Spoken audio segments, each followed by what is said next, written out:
Commentaire de saint Thomas d'Aquin sur l'Évangile de Jean, chapitre 18, versets 10 et 11, suite. En second lieu, on se demande pourquoi, alors que le Seigneur leur avait dit de ne pas résister au mal, Matthieu chapitre 5, verset 39, Pierre a frappé le serviteur du grand prêtre. À cela, il faut répondre que le Seigneur leur a défendu de résister à quelqu'un pour se défendre eux-mêmes, mais non pas pour défendre les maîtres, ou bien qu'ils n'étaient pas encore confirmés par une force venant sur eux d'en haut. Citation, « Demeurez dans la ville jusqu'à ce que vous soyez revêtus d'une force d'en haut. » Luc chapitre 24, verset 49. Or, le nom du serviteur, c'est pourquoi il n'était pas encore parfait au point de ne pas du tout résister au mal. Or, le nom du serviteur était Malchus. On donne ici le nom du serviteur. Il est spécialement signalé par Jean parce que, comme il est dit plus loin, lui-même était connu du grand prêtre, et c'est pourquoi il connaissait aussi ses serviteurs. Aussi, sachant son nom, il ne l'a pas tué parce qu'il en avait la certitude. Mais Luc ajoute que le Seigneur lui guérit l'oreille. Chapitre 22, verset 51. Et cela convient au mystère, car par ce serviteur est signifié le peuple des Juifs qui était opprimé par les princes des prêtres. Citation, « Malheur aux pasteurs d'Israël qui se paissaient eux-mêmes, ce qui était gras, vous l'égorgiez. » Ézéchiel chapitre 34, versets 2 et 3. Pierre, le prince des apôtres, a donc amputé l'oreille de ce serviteur, oreille avec laquelle le peuple des Juifs entendait mal, c'est-à-dire d'une façon charnelle, les paroles de la loi. Mais le Seigneur leur a restitué une ouïe nouvelle.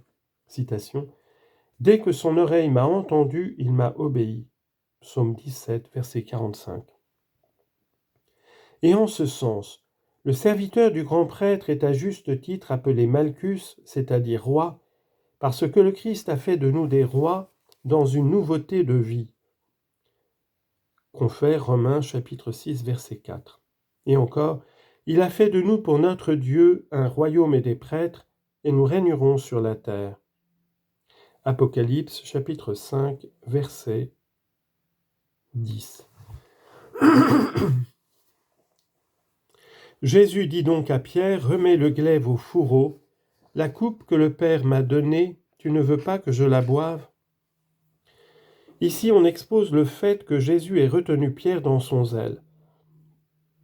D'abord le fait qu'il l'ait retenu, puis la raison de son geste. L'évangéliste dit donc que Pierre sortit son glaive pour frapper le serviteur, mais que le Seigneur lui dit « Remets le glaive au fourreau », comme pour lui dire qu'il n'y avait pas à se défendre, mais à pâtir, et que l'usage du glaive matériel ne lui était pas permis. Citation, « Ô épée du Seigneur, jusqu'à quand ne te reposeras-tu pas?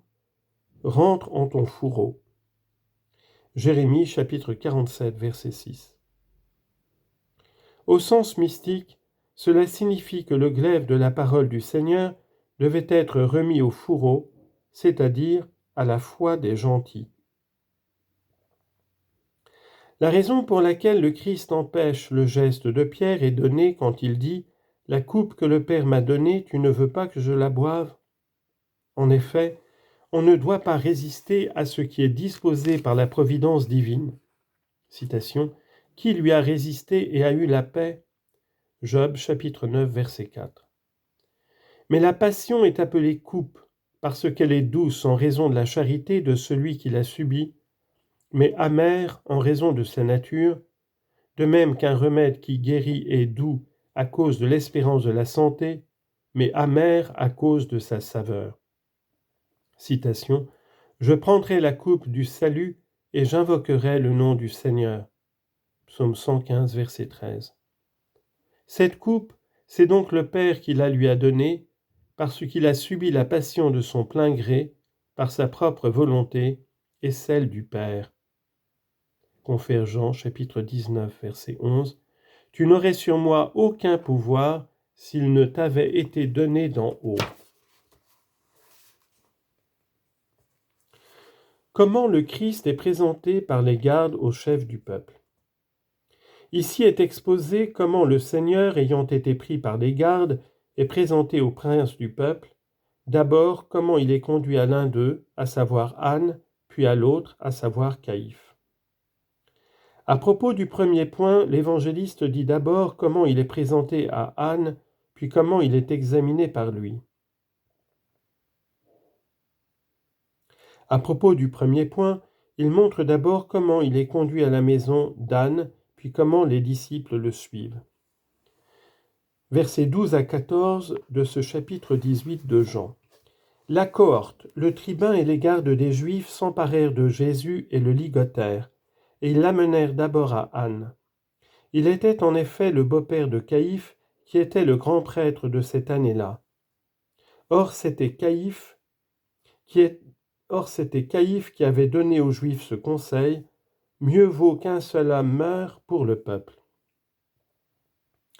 Là, on montre d'abord ce qui a été fait à l'égard de Jésus, puis on précise qui est le pontife auquel il est conduit. En ce qui concerne le Christ, 3 choses ont été accomplies. D'abord, on s'empare de lui. C'est pourquoi il est dit la cohorte, c'est-à-dire la cohorte des soldats et leurs tribuns et les gardes des Juifs s'emparèrent de Jésus, lui qu'on ne peut saisir. Citation. Tu es grand dans ton conseil et incompréhensible dans ta pensée. Jérémie chapitre 32 verset 19. Peut-être avait-il en tête cette parole du psaume. Citation. Dieu l'a abandonné, poursuivez-le et saisissez-le, puisqu'il n'est personne qui délivre. Psaume 70 verset 11. Et encore, le souffle de notre bouche, loin du Seigneur, a été pris dans nos péchés. Lamentation 4:20. C'est-à-dire à cause de nos péchés pour nous libérer. Citation. Voici ce que dit le Seigneur, même la proie du fort lui sera enlevée. Isaïe chapitre 49 verset 25. En second lieu, il est ligoté, et c'est pourquoi il dit le ligotère, lui qui est venu libérer ceux qui étaient liés et rompre leurs liens. Citation. Tu as rompu mes liens. Psaume 115, verset 16. En troisième lieu, il est amené, et ils l'amenèrent d'abord à Anne pour le perdre, lui qui est venu conduire tous les hommes sur le chemin du salut. Citation. Tu m'as conduit parce que tu es devenu mon espérance. Psaume 60, versets 3 et 4. On peut donner 2 raisons pour lesquelles il est d'abord conduit à Anne. L'une est la charge de Caïphe, le grand prêtre de cette année-là, en ce sens qu'il envoya Jésus à Anne pour être plus excusable si lui-même par la suite condamnait quelqu'un qui avait déjà été condamné par Anne. L'autre raison est la proximité de la maison d'Anne. Celle-ci, située sur la route, était plus proche. Et craignant que s'il s'élevait un tumulte dans le peuple, Jésus fût arraché de leurs mains, ils le mirent là, à l'écart. Il était en effet le beau-père de Caïphe qui était le grand prêtre de cette année-là. Ici, on présente d'abord le pontife par son affinité avec Caïphe, parce qu'il était son beau-père, puis on présente Caïphe lui-même, qui était le grand prêtre de cette année-là. Il faut savoir en effet que selon la loi, le grand prêtre remplissait sa fonction à vie. Un fils lui succédait après sa mort. Mais par la suite, l'envie et l'ambition des princes croissant, non seulement le fils ne succédait pas au père, mais même le pontife ne remplissait pas sa fonction plus d'une année. De plus, c'est l'argent qui procurait cette fonction, comme Flavius Joseph le rapporte. C'est pourquoi il n'est pas étonnant que dans l'année de ce pontificat si mal acquis, Caïphe ait accompli une chose si abominable. Il est aussi décrit d'après son conseil, et c'est pourquoi l'évangéliste a dit que c'était Caïphe qui avait donné aux Juifs ce conseil rapporté plus haut.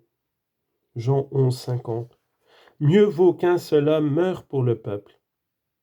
Cela, l'évangéliste l'a rappelé pour enlever le scandale du cœur des fidèles, en montrant aussi par les prophéties des adversaires que ce n'est pas en raison d'une infirmité ou d'une impuissance de sa part que Jésus a été pris et qu'il est mort, mais pour le salut du peuple, c'est-à-dire pour que la nation tout entière ne périsse pas.